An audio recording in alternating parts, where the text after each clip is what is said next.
Former Trump campaign aide Corey Lewandowski has finally admitted something that the Trump campaign has been denying for nearly 6 years.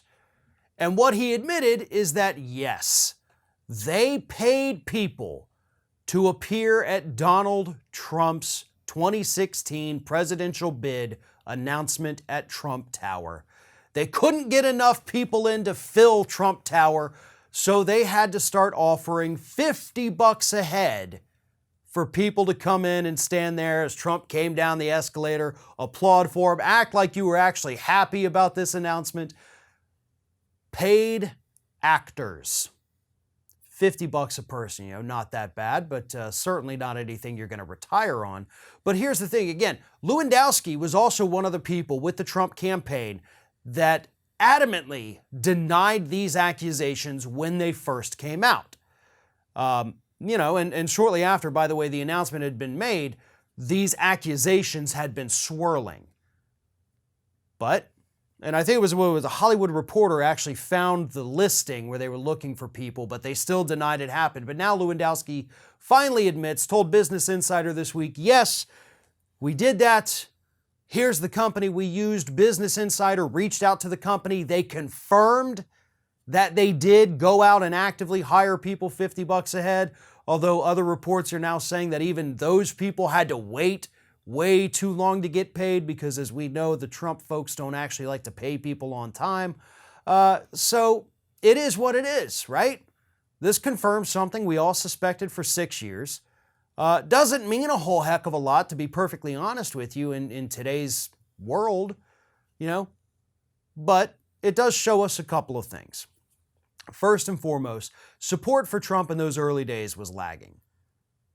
Nobody took him seriously as a candidate, and that's likely why nobody wanted to show up.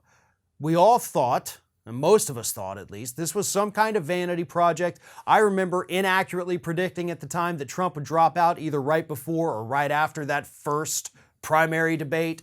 And again, man, I was wrong about that. But either way, none of us were taking it seriously, so I think that's one of the reasons they were struggling to get people to come into Trump Tower. But at the same time, would it have mattered? Did you have to have a packed building, right? It's just an announcement. What does that mean? It means that those working for Trump at the time understood how bruised his fragile little ego would be if they didn't have a packed house. If he came down that escalator and just saw sparse groups of people here and there, hell, that could have destroyed the whole thing.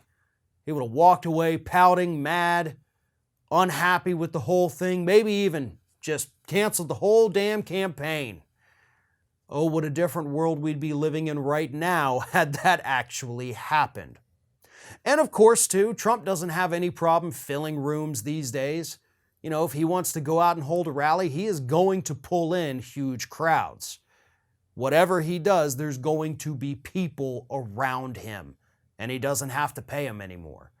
So it's also a testament to how much he was able to convince these people that he is somehow their new Messiah. And that's the scary part of this. In the early days, nobody cared. Nobody took him seriously. But now, through this, 6-year con at this point, 6 years of convincing people that only he can fix the world's problems, in 6 years, he went from a joke to a cult leader. And that is something that still needs to be taken seriously.